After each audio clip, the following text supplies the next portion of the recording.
We got work from home wheel loaders before we got GTA 6. Roll the intro, Shardy. What the hell? Hi, Luke. What up, Andrew? Okay, yeah. Let me tell them. Downtime, it's about time. Big bad problem, trying to strip it down line. Downtime, turning all the cash to dirt. Downtime, getting us back to work. Ladies and gentlemen, boys and girls, welcome back to another episode of Downtime presented by Conequip Parts, where if you have downtime, you might as well spend it with us. And if you have heavy equipment and you need heavy equipment parts, you might as well get it from Conequip Parts, 716-836-5069, or you can go to conequip.com/shop, do a little online shopping 24/7, go do your thing. But we'd like to talk about some automated wheel loaders. If you watched our last video, you know that we went to Las Vegas to visit ConExpo. If you didn't watch our last video, Why not? but you know what we saw? Hyundai, they had a little guy in a chair, and he was operating an actual wheel loader, doing a job 1,700 miles away. Say that again, Andrew. 1,700 miles away. So the demo was pretty insane. The guy was on the floor at the ConExpo, but then the wheel loader was being operated in Georgia. Can we throw that on a map real quick? You said on the floor, and I just imagine him like laying there convulsing. Yeah, let me clarify. On the floor meant he was in a chair in a really sweet setup.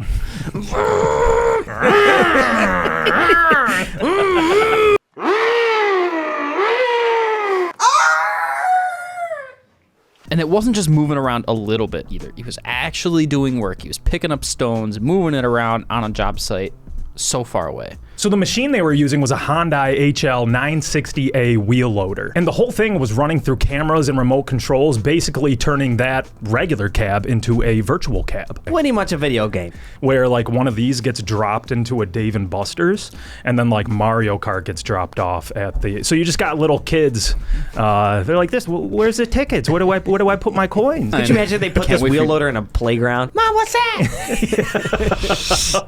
Get off the bucket, Timmy! What's cool is that Hyundai is not the only company doing this. CAT has something called CAT Command, and you can run excavators, dozers, wheel loaders from pretty much anywhere. They just send you a little setup. You sit down your little comfy bottom on that chair with your basketball shorts and your cleanest wife beater, and you just get to work. And in some demos with CAT Command, they were operating from over 2,000 miles away. Of course CAT had to do that. They're like, oh, you got 1,700 miles. That's cute. Which basically means that the distance is infinite. Well, not infinite, but you know what I mean. Volvo and Komatsu are doing this too in mining and quarry environments where it's unsafe to actually be in a machine. So it's not really, you're just working from home all that much like we thought. However, the remote distance isn't specified, so it's unknown whether you could be 1,000 miles away like CAT or Hyundai. So instead of a guy sitting in a cab all day, he could just be at a home office controlling multiple machines on multiple job sites.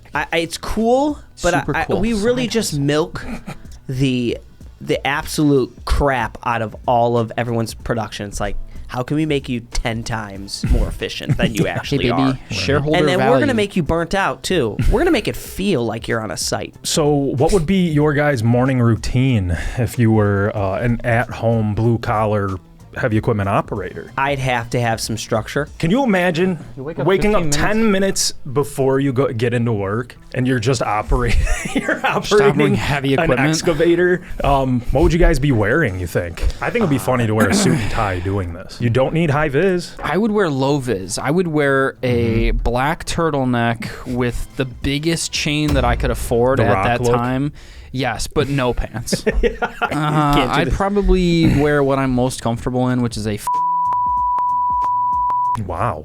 Okay. honey, I'm going to work. We can't say that. Another thing that we mentioned was We should do a video you'd about have to do severe mental health checks for Oh, people like 100%. this, so you don't have another episode of Killdozer. And then also live another dozer. thing that Seth brought up is you kind of have to worry about virtual DUIs. Like, You kind of do. yeah, like, and how does that work? There's probably like, you can't sobriety be, tests, maybe. Yeah, you can't be slugging beers and doing this just because you're at home and your foreman's not around. You got like a little diabetes tester that every 4 hours you have to prick your finger and it tests your BAC. Yeah. Or you have to, you just set Maybe it up like you're an alcoholic and you have to blow into every the tube 2 to start hours the you got to thing. blow into a breathalyzer or something. That probably would be the way they have to go. This all raises some pretty interesting questions about the industry. For years, construction companies have had operator shortages. Exactly. If one experienced guy can run 5, 10, 15 machines a day, that kind of alleviates the problem a little bit. It also makes some jobs a lot safer. So think about mining, demolition work, some places where you wouldn't want an operator actually physically in the machine.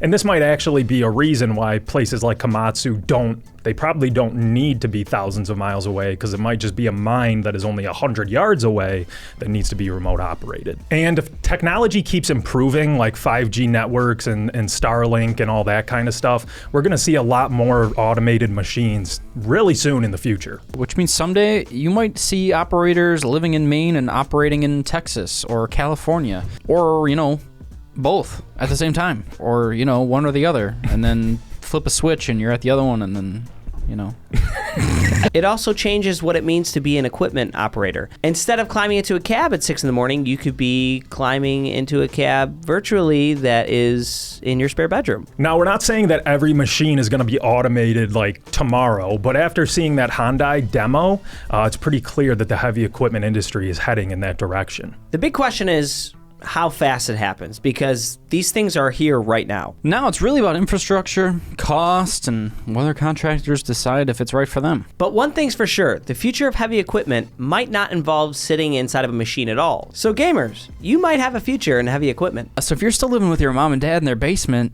you might as well get yourself a rig and start making some money. So that's going to do it for today. If you are excited about the future of automation, let us know. Get a hold of us, 716-929-5066. Maybe you don't even want to talk about it. Just send us a voicemail or a text and you could be featured on the next episode of Downtime. But be sure to tune in next week to enjoy your downtime with Downtime. Peace.